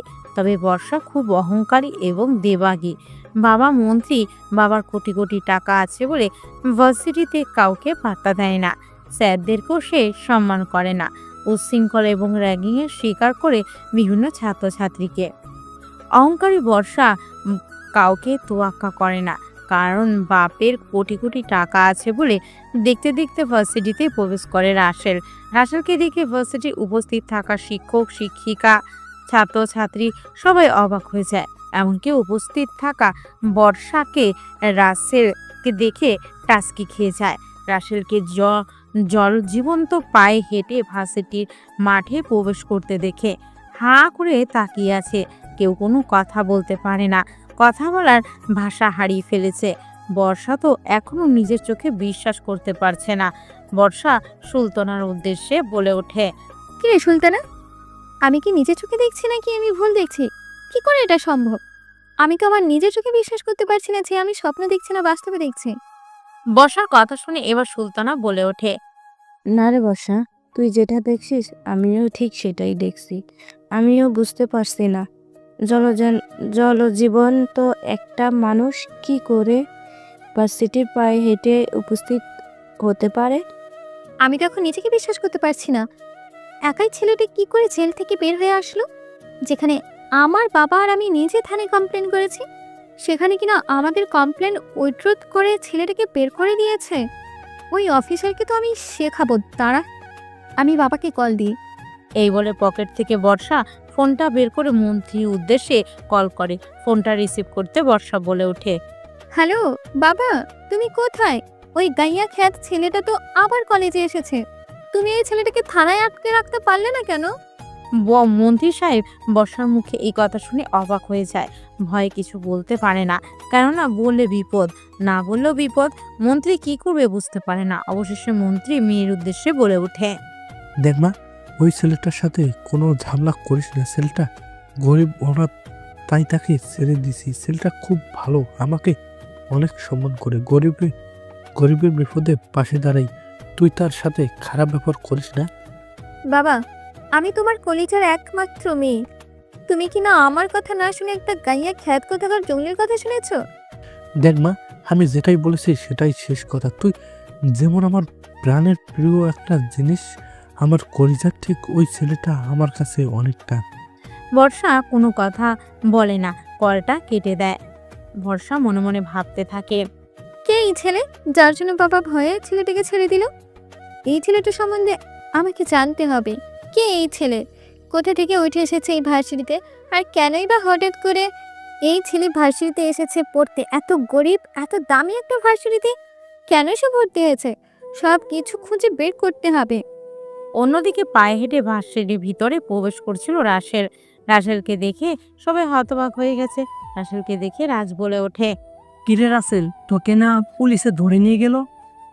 আর তোর নামে তো এই শহরের মন্ত্রী আর তার মেয়ে বর্ষা মামলা করেছিল। থানা থেকে তোকে পুলিশ ছেড়ে দিল কি করে? রাজের কথা শুনে রাসেল একটা মুচকি হাসি দেয়। মুচকি হাসি দিয়ে বলে ওঠে, শুধু মামলা করলেই হবে না রে, মামলার জন্য প্রমাণ দিতে হয়। প্রমাণ দিতে পারেনি তাই পুলিশ আমাকে ছেড়ে দিয়েছে। আর আমি তো ভেবেছিলাম তোকে সারা জীবন জেলে বসে মরতে হবে, কিন্তু আমি তো তোর জন্য বাবাকে কল দিয়েছিলাম। আমরা তোর জন্য উকিলও ঠিক করেছিলাম। তার আগে যে তুই বের হয়ে এসেছিস। হয়েছে, আর কোনো কথা বলতে হবে না, এখন ক্লাসে চল। তারপর তারা এইভাবে ভার্সিটির এক এক করে সমস্ত ক্লাস করে। ক্লাস শেষ করে রাসেল বেরিয়ে পড়ে তার নিজের গন্তব্যের উদ্দেশ্যে। বর্ষা সেও চলে যায় বাড়িতে। দেখতে দেখতে সন্ধ্যা হয়ে যায়। রাসেল সেনাবাহিনীর সেনানিবাসে আছে। এমন সময় সেখানে জুয়েল এসে বলে ওঠে, স্যার, আজকে বান্দরবান খাগড়াছড়ি রাঙ্গামাটি দিয়ে একটা ট্রাক অবৈধভাবে কিছু মেয়েকে নিয়ে পাচার করবে। সাথে সেখানে কয়েক কোটি টাকা ডোনেশন হিসেবে আমাদের দেশে ট্রান্সফার করা হবে। আমি জানি সবটা, তুমি সব কিছুই রেডি করো এবং সবাইকে তৈরি থাকতে বলো। জি স্যার, এসব কিছু আপনার ভার্সিটি থেকে তৈরি হচ্ছে। এই বিষয়ে আপনার ভার্সিটির প্রিন্সিপাল জড়িত আছে সম্ভবত। শুধু প্রিন্সিপাল নয়, বরং শহরের বড় কোনো মাথা যে প্রিন্সিপালকে সাপোর্ট দিচ্ছে, না হলে প্রিন্সিপাল একা এত বড় কাজ করার সাহস পাবে না। শহরে এমন কোনো রাজনৈতিক ব্যক্তি আছে যে প্রিন্সিপালকে পেছন থেকে সাপোর্ট করছে। জি স্যার, আমি বুঝতে পেরেছি। এই সেই লোকগুলোকে খুঁজে পেলে এই কেসের সমাধান ঘটবে। তারপর জুয়েল আর কোনো কথা না বলে বেরিয়ে পড়ে। দেখতে দেখতে প্রায় 10 থেকে 15টা গাড়ি রেডি করে, যে গাড়িগুলোতে বিভিন্ন অস্ত্র এবং অসংখ্য সেনাবাহিনী গাড়িগুলোর মধ্যে উঠে পড়ে। প্রায় 300 সেনাবাহিনীর মিসাইল এবং আরও কিছু অস্ত্র গাড়িগুলো লোড করে তারপর বেরিয়ে পড়ে বান্দরবান খাগড়াছড়ি রাঙামাটির উদ্দেশ্যে, যেখান দিয়ে সন্ত্রাসীরা বিভিন্ন অস্ত্র এবং নারী পাচার করবে, সাথে বিদেশের টাকা বাংলাদেশে আনবে। দেখতে দেখতে আকাশে উড়াল দেয় তিনটে হেলিকপ্টার। একটা হেলিকপ্টারে একাই বসে আছে জুয়েল আর রাসেল। বাকি দুটো হেলিকপ্টারে প্রায় 30 জন সৈনিক, যারা আকাশপথে যুদ্ধ করবে সেই ছেলেগুলোর সাথে। মাটি পথ দিয়ে রাস্তা ধরে রওনা দিয়েছে প্রায় ৩০০ সৈনিক। রাত ৯টা বেজে যায়। দেখতে দেখতে কয়েক ঘন্টা অতিক্রম করে তারা চলে আসে রাঙামাটিতে। রাঙামাটিতে এসে তারা নিজেদের মতো করে পজিশন নিয়ে নেয়।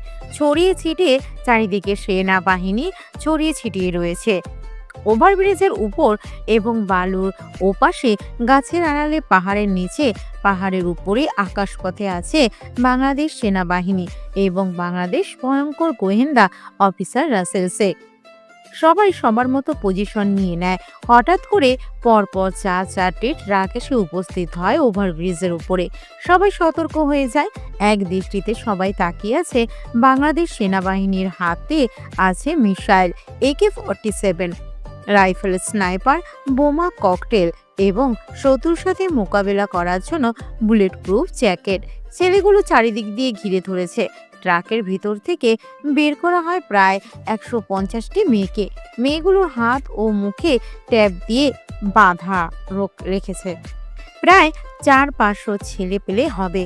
দুই দলের লিডারে কথোপকথন করে দুই দলের লিডার তা আবার মেয়ে। প্রথম লিডার এসে বলে ওঠে, এখানে সবকিছু রেডি করা আছে তো? কোনো ঝামেলা হবে না তো? সব কিন্তু বলে দেওয়া হয়েছে। কোনো ঝামেলা হলে তোদের সাথে সব সম্পর্ক এখানেই শেষ করে দেওয়া হবে। প্রথম লিডারের কথা শুনে দ্বিতীয় লিডার মুচকি একটা হাসি দেয় আর বলে ওঠে প্রথম লিডারের উদ্দেশ্যে, দেখুন, সবকিছু আমরা প্ল্যান প্রোগ্রাম করে এখানে এসেছি। প্রিন্সিপালের সাথে আমাদের দলে কয়েকজন ছেলে দেখা করতে গিয়েছিল। প্রিন্সিপাল বলে দিয়েছে কোনো ঝামেলা হবে না। শহরে নতুন একটা গোয়েন্দা বিভাগে অফিসার প্রবেশ করেছে, তাদেরকে নিয়ে ভয়ে আছি আমরা। তাহলে তো আমাদের বিপদ, কেননা আমি শুনেছি রাসেল শেখ গোয়েন্দা বিভাগের কর্মরতা। তিনি খুব ভয়ঙ্কর ডেঞ্জারাস একজন অফিসার। তিনি অপরাধীর গ্রাণ শুকে অপরাধ দমন করেন। আমরা চেষ্টা করব যাতে আপনাদের সকল রকম প্রোটেকশন দেওয়া যায়। এখানে ১৫০ জন মেয়ে আছে, টাকা বুঝে দিন, মেয়েগুলোকে নিন, সাথে অস্ত্রগুলো আমাদের টাকে লোড করুন। মনে রাখবেন, টাকাতে যেন ভেজাল না হয়। টাকা ভেজাল হলে কিন্তু পরবর্তীতে আপনার মাল পাবেন না। তোকে এ নিয়ে চিন্তা করতে হবে না। টাকা এবং অস্ত্র দুইটাই অরিজিনাল আর সঠিক তোদের হিসাব অনুযায়ী রাখা আছে। তোরা তোদের গোডাউনে নিয়ে গিয়ে দেখে নিস। এখন মেয়েগুলোকে আমাদের টাকে লোড কর। এই, তুই দাঁড়িয়ে না থেকে মেয়েগুলোকে এদের টাকে লোড করে দে, আর এখান থেকে যত তাড়াতাড়ি সম্ভব বেরিয়ে পড়, কেননা বিপদ তো আর বলে কয়ে আসে না। দুই দলের লিডারের কথা মতো এক ট্রাক থেকে অন্য ট্রাকে মেয়েগুলোকে ট্রান্সফার করা হয়, আবার একটা থেকে অন্যটাতে টাকাগুলোকে ট্রান্সফার করা হয় এবং বিদেশি অস্ত্রগুলো দেশে পাচার করার জন্য সেগুলো লোড করা হয়। সবকিছু ক্যামেরার মাধ্যমে দেখছে রাসেল শেখ এবং তার সেনাবাহিনী টিম। দেখতে দেখতে এমন সময় দুই দলের লিডার যখন হাত মেলাতে যাবে তখনই সেখানে হঠাৎ করে গুলি বৃষ্টির মতো হতে থাকে। হঠাৎ করে গুলি করাতে সবাই হিমশিম খেয়ে যায়। ভয়ে কেউ কিছু করতে পারে না, লুকিয়ে পড়ে। আকাশপথে গুলি করতে থাকে, কেউ মাটির পথে গুলি করতে থাকে, নিজে থেকে গুলি করতে থাকে, উপর থেকে গুলি করতে থাকে বৃষ্টির মতো। দুই দলের দিকে গুলি ধেয়ে আসতে থাকে। দুই দল সমান, তাহলে তাল মিলাচ্ছে আছে সেনাবাহিনীর সাথে। রাসেল হেলিকপ্টার থেকে নেমে পড়ে। গোলাগুলির এক পর্যায়ে রাসেল এক ধারালো তরবারি নেয়, তারপর এলো পাথারি কচু কাটা করতে থাকে। যেভাবে কলা গাছ থেকে কলা নেওয়ার সময় কলা গাছকে কচু কাটা করা হয়, ঠিক তেমন কচু কাটা করতে থাকে। সেই দলের ছেলেপেলে বৃষ্টির মতো গুলি করাতে দুই দলের ছেলেপেলে পেরে ওঠে না, কারণ হঠাৎ আক্রমণ করে বাংলাদেশ সেনাবাহিনী এবং গোয়েন্দা বিভাগের সিনিয়র অফিসার রাসেল শেখ, যার কারণে সহজেই পরাজিত হয়ে যায় দুই দলের লিডার। দুই দলের লিডারকে বাংলাদেশ সেনাবাহিনী গ্রেপ্তার করে এবং সমস্ত মেয়েগুলোকে সেনাবাহিনীর আয়াতে নিয়ে সেনাবাহিনীর সেনাবিলাসে নিয়ে আসা হয়, সাথে অস্ত্র, টাকা, সমস্ত কিছু। এরপর এক একটা মেয়েকে তাদের নিজ নিজ গন্তব্যের উদ্দেশ্যে পাঠানোর ব্যবস্থা করে। সমস্ত টাকা বাংলাদেশের সেনাবাহিনীর আন্ডারে থেকে যায় এবং অস্ত্রগুলো সরকারের আয়তায় দিয়ে দেয়। রাসেল চেয়ারের উপর পায়ে পা রেখে বসে আছে। 3টা চেয়ারে বেঁধে রাখা হয়েছে তিনজনকে, দুই দলের লিডার এবং সেই ছেলেটাকে। তিনজনের মুখে টেপ মারা, হাত পা চেয়ারের সাথে বেঁধে রাখা। রাসেল চা খাচ্ছে আর তাদের দিকে তাকিয়ে তাকিয়ে মুচকি হাসি দিচ্ছে। রাসেলের এরকম হঠাৎ হাসি দেখে জুয়েল বেশ অবাক হয়। জুয়েল বুঝে গেছে এখানে এমন কিছু হবে যেটা সহ্য করার মতো ক্ষমতা কারো থাকবে না। তাই জুয়েল সেখানে আস্তে করে কেটে পড়ে, কেননা সে এরকম নির্মম অত্যাচার সহ্য করতে পারে না, যেটা রাসেল অপরাধীর উপরে টর্চার করে। রাসেল মুচকি এসে বলে ওঠে, তোদের বসকে সেটা তোদের টর্চার করার আগেই তোদের ভালোভাবে বলে দে। তারা তিনজন কথা বলতে পারে না, কারণ তাদের মুখে টেপ মারা। রাসেল এবার এক এক করে তিনজনের মুখের উপর থেকে টেপ সরিয়ে দেয়। রাসেল বলে ওঠে, দেখ, তোদের জন্য অনেক কিছুই করেছি, তোদের জন্য আমাকে 300 সৈন্য নিয়ে যেতে হয়েছে। ওরা তিনজন কোনো কথা বলে না। রাসেল তাদেরকে বোঝাতে থাকে, কিন্তু তারা মুখ খুলে না। হঠাৎ করে রাসেল একটা গরম লোহার শিক তাদের তিনজনের হাতে গেঁথে দেয়। 3টা শিক। সাথে সাথে তিনজন এক গগন কাঁপানো চিৎকার দেয়। তাদের এই চিৎকারে যেন পুরো সেনা নিবাস কেঁপে ওঠে।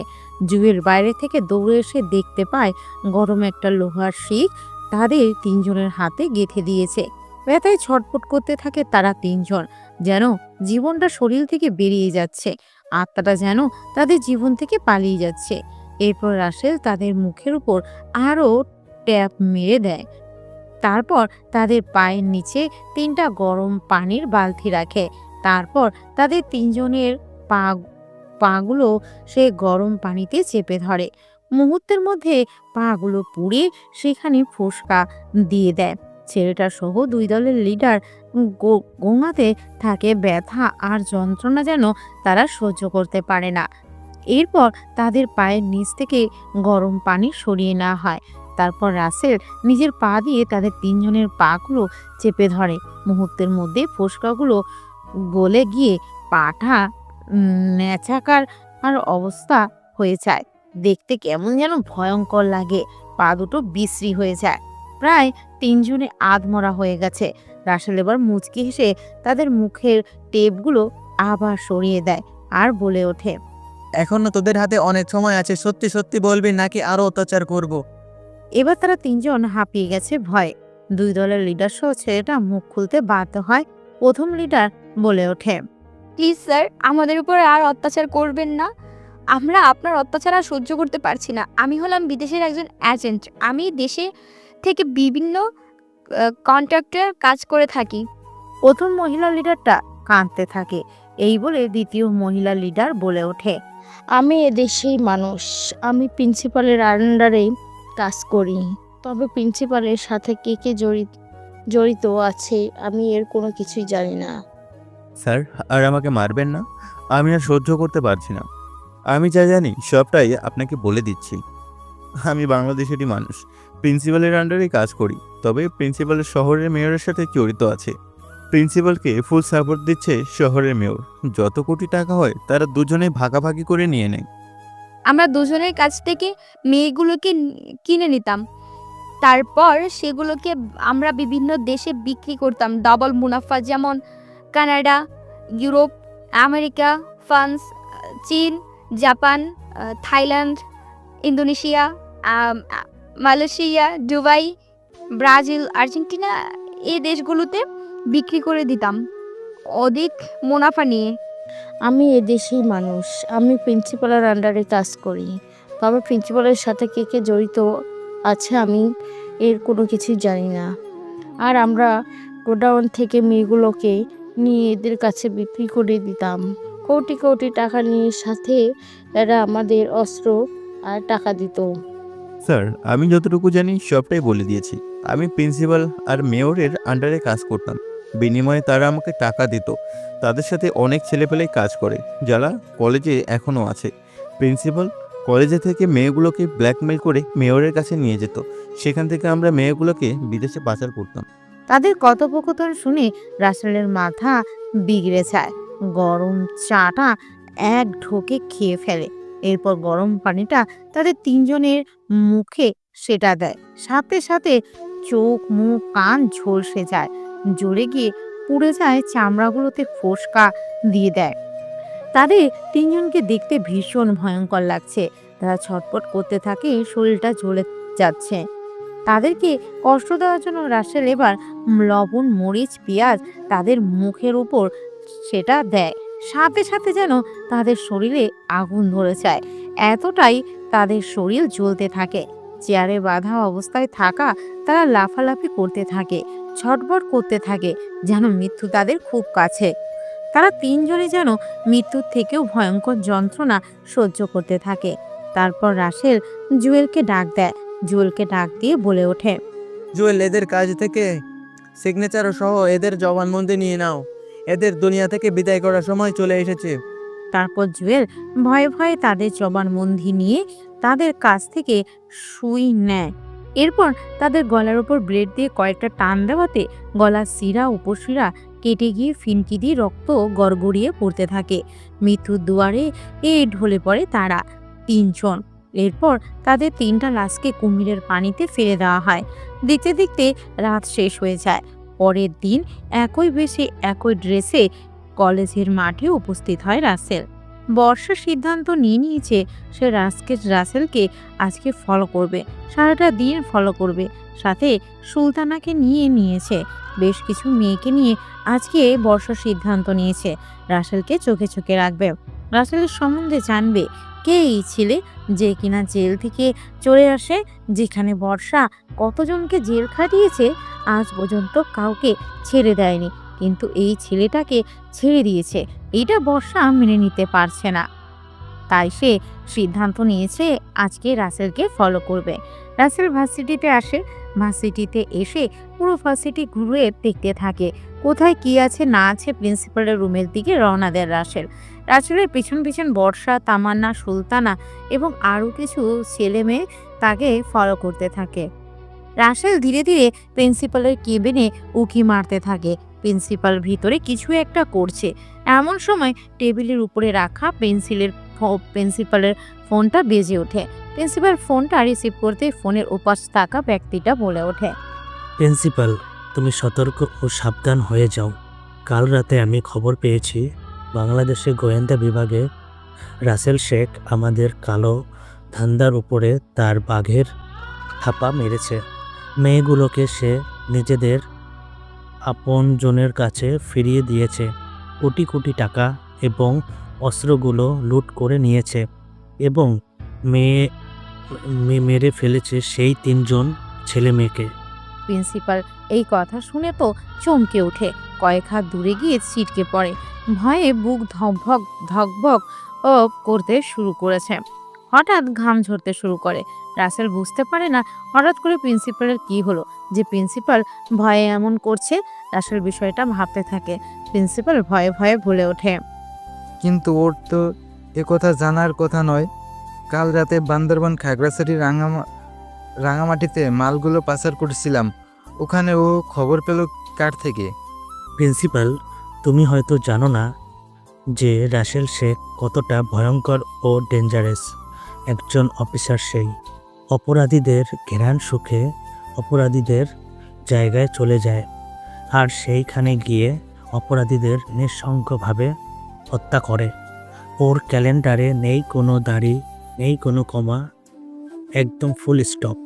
আমি সিদ্ধান্ত নিয়েছি আমি আজকেই এই ভার্সিটি থেকে পালিয়ে যাব, আর এখানে থাকা যাবে না।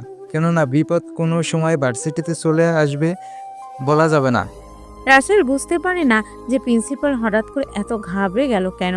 রাসেল ভাবতে থাকে কি হতে পারে।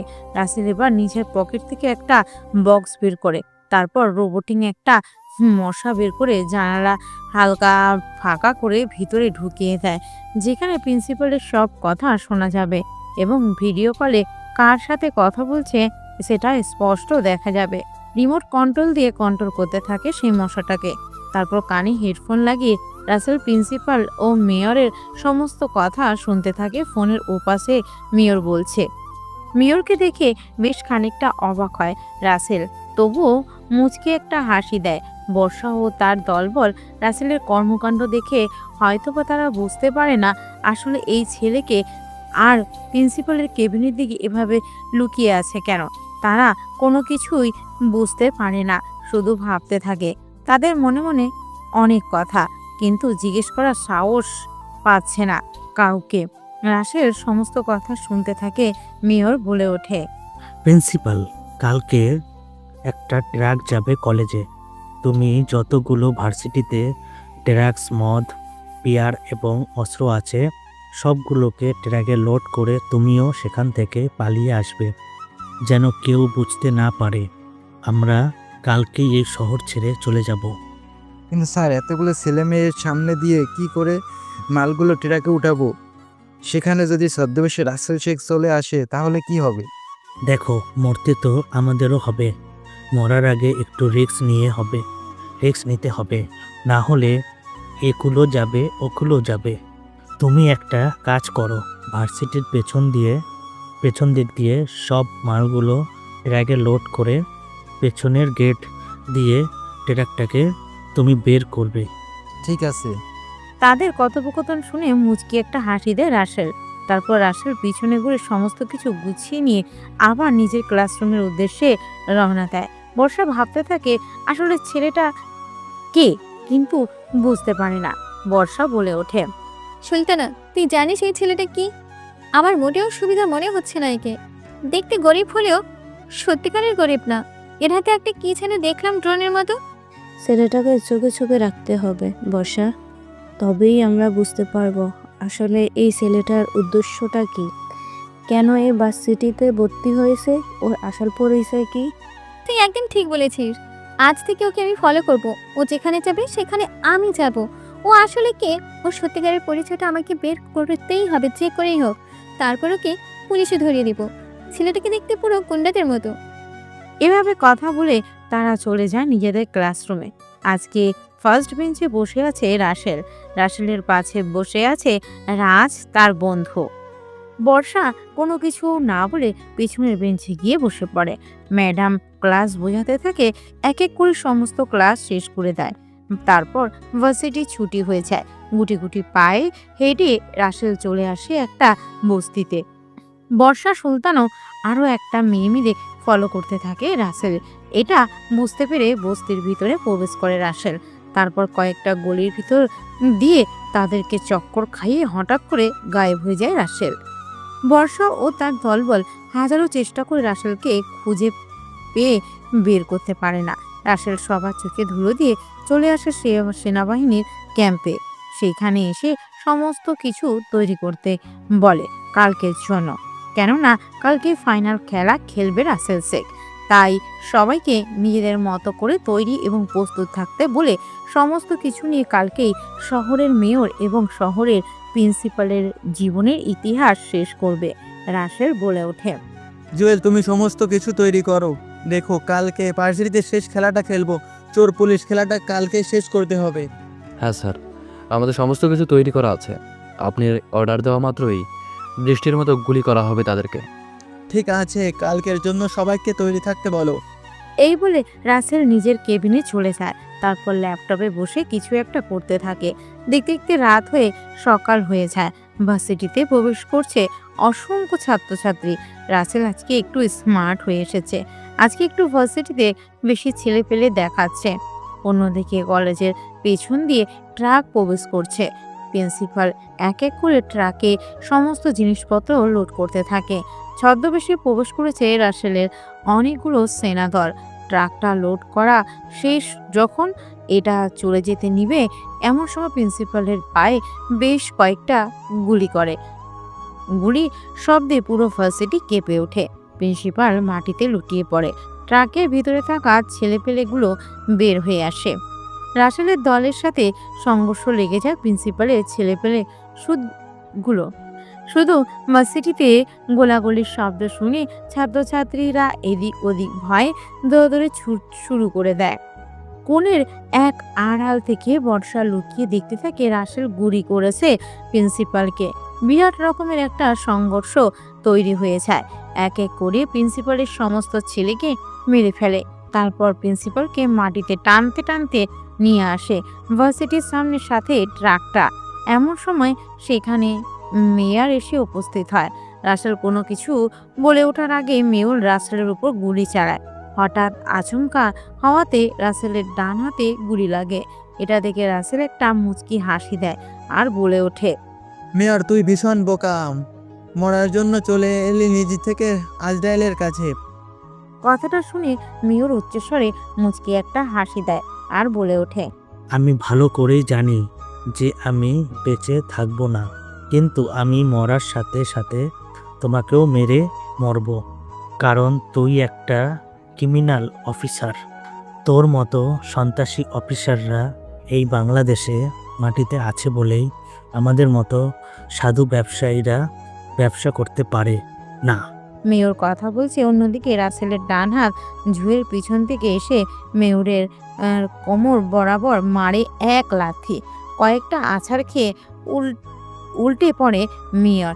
এরপর রাসেল আরও কয়েকটা লাথি মারে। মেয়র একটু মোটা থাকায় অল্পতেই হাঁপিয়ে গেছে। পাশে একটা রামদা ছিল, সেটা দিয়ে প্রিন্সিপাল মেয়রের দুই চার হাত পা কেটে ফেলে। এটা দেখে বর্ষা সহ তার উপস্থিত থাকা সকলে এক গগন কাঁপানো চিৎকার দেয়।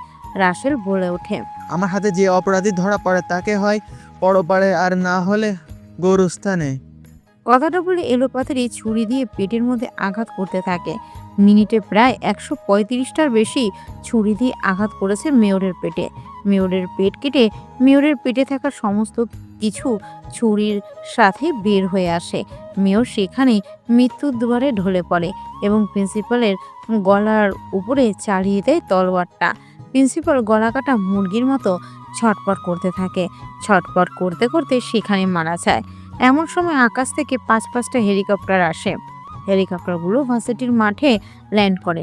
হেলিকপ্টারগুলো থেকে বেরিয়ে আসে মন্ত্রী, ম্যাজিস্ট্রেট, আইনমন্ত্রী, স্বরাষ্ট্রমন্ত্রী, রাষ্ট্রমন্ত্রী, রেলমন্ত্রী। রাসেল তাদেরকে দেখে বলে ওঠে, আর এখানে সমস্ত কিছুর প্রমাণ আছে, এদেরকে মারা হয়েছে কারণ এরা খারাপ কাজের সাথে যুক্ত ছিল। ম্যাজিস্ট্রেট রাসেলের কাছ থেকে সমস্ত প্রমাণ নিয়ে উড়াল দেয় হেলিকপ্টার নিয়ে। আবারও তারা নিজ গন্তব্যে একটি হেলিকপ্টার মন্ত্রী যেখানে উপস্থিত আছে, মন্ত্রী বলে ওঠে, বাবা তোমার কোনো ক্ষতি হয়নি তো? তুমি এত বড় মিশনে এসেছো, আমাকে যদি একটু আগে জানাতে তাহলে তোমার সুরক্ষার ব্যবস্থা করতাম। মন্ত্রীর কথা শুনে তো বর্ষা অবাক, কেননা মন্ত্রী রাসেলকে বাবা বলে ডাকছে। এটা দেখে বর্ষা বলে ওঠে, বাবা, তুমি এই খুনি সন্ত্রাসী ক্রিমিনালটাকে বাবা বলে ডাকছো আর স্যার বলছো কেন? তুমি হলো এই শহরের মন্ত্রী, আর সে একটা টোকাই কোথা থেকে উঠে এসেছে তা জানা নেই, আর তুমি কিনা দেখে স্যার বলছো। মন্ত্রী কথা শুনে বেশ রেগে যায়। দৌড়ে এসে পরপর বেশ কয়েকটা থাপ্পড় লাগিয়ে দেয় বর্ষার গালে। চিৎকার মেরে বলে ওঠে, তুই কাকে কি বলছিস? তুই জানিস উনি কে? উনি হচ্ছে বাংলাদেশ সেনাবাহিনীর কমান্ডো একজন অফিসার, ওনার নাম হচ্ছে রাসেল শেখ। বর্ষার রাসেল শেখ নামটা শুনে তো চমকে ওঠে। উপস্থিত থাকা ভার্সিটির সবাই চমকে ওঠে। অবাক দৃষ্টিতে এক নয়নে তাকিয়ে আছে বর্ষা রাসেলের দিকে। রাসেল একটা মুচকি হাসি দেয় আর সবার উদ্দেশ্যে বলে ওঠে, এখানে ভয় পাওয়ার কোনো কিছু নেই। আমি এখানে অপরাধীকে ধরতে এসে একটা মিশনে, তো তোমাদের সাথে থেকে আমার বেশ ভালো লেগেছে, তবে ভার্সিটির স্বভাব চরিত্র ভালো লাগেনি। রাসেলের মুখে একথা শুনে সবাই মাথা নিচু করে ফেলে। মন্ত্রী রাসেলের সামনে এসে দাঁড়ায় আর বলে ওঠে, স্যার একটা কথা বলতাম, যদি কিছু মনে না করতেন। আমি শহরের মন্ত্রী হয়ে আপনাকে অনুরোধ করছি, আপনি আমার মেয়েটাকে বিয়ে করেন। রাসেল তো মন্ত্রীর মুখে এই কথা শুনে অবাক হয়ে যায়। রীতিমতো রাসেল ভ্যাবাচ্যাকা খেয়ে ফেলে। বর্ষা তো চোখগুলো বড় বড় করে তাকিয়ে আছে তার বাবার দিকে। পুরো কলেজের ছাত্রছাত্রী, শিক্ষক শিক্ষিকা হাঁ করে মন্ত্রীর দিকে তাকিয়ে আছে।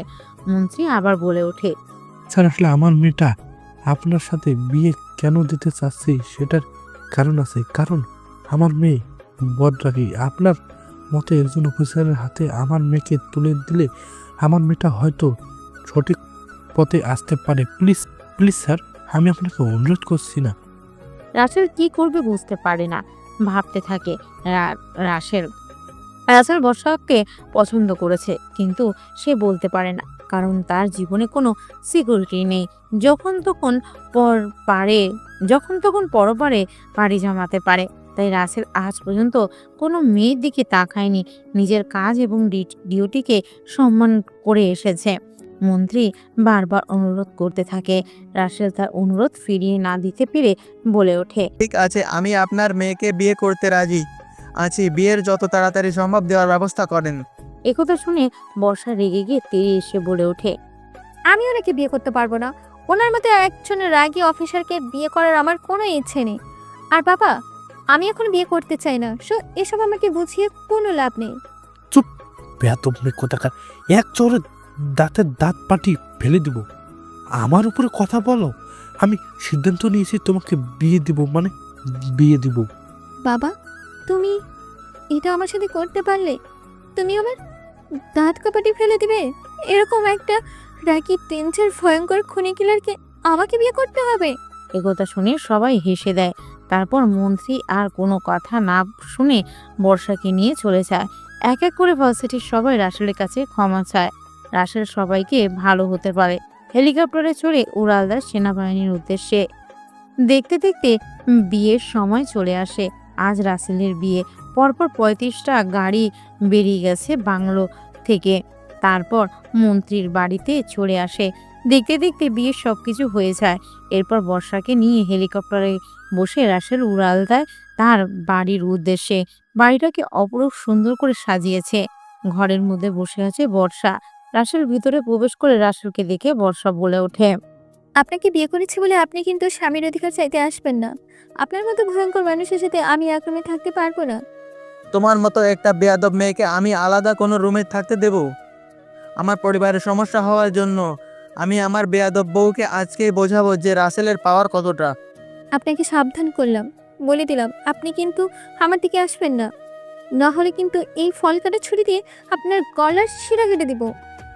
আজকে যাই হয়ে যাক না কেন, রাসেলের পাওয়ার দেখিয়ে ছাড়বে যে রাসেল কতটা ডেঞ্জারাস। আপনাকে সাবধান করছি, কিন্তু আমার দিকে এভাবে এগিয়ে আসবেন না, নাহলে কিন্তু খুব খারাপ হয়ে যাবে। রাসেল কোনো কথা শোনে না, ধীরে ধীরে এগিয়ে যেতে থাকে। বর্ষা ভয়ে পিছুতে থাকে। একসময় খাটে গিয়ে আটকে যায়। রাসেল চেপে ধরে বর্ষাকে, তারপর আলতো করে 2 ঠোঁট 4 ঠোঁটের রূপান্তরিত করে। তারপর হালকা করে বিছানার উপর ফেলে দিয়ে রাসেল বর্ষার উপরে উঠে নিজের মতো করে কিস করতে থাকে বর্ষাকে। ধীরে ধীরে বর্ষা রাসেলের কাছে সবকিছু বিলিয়ে দিতে থাকে। ভালোবাসার মধ্য দিয়ে গল্পটাকে এখানেই শেষ করে দিলাম।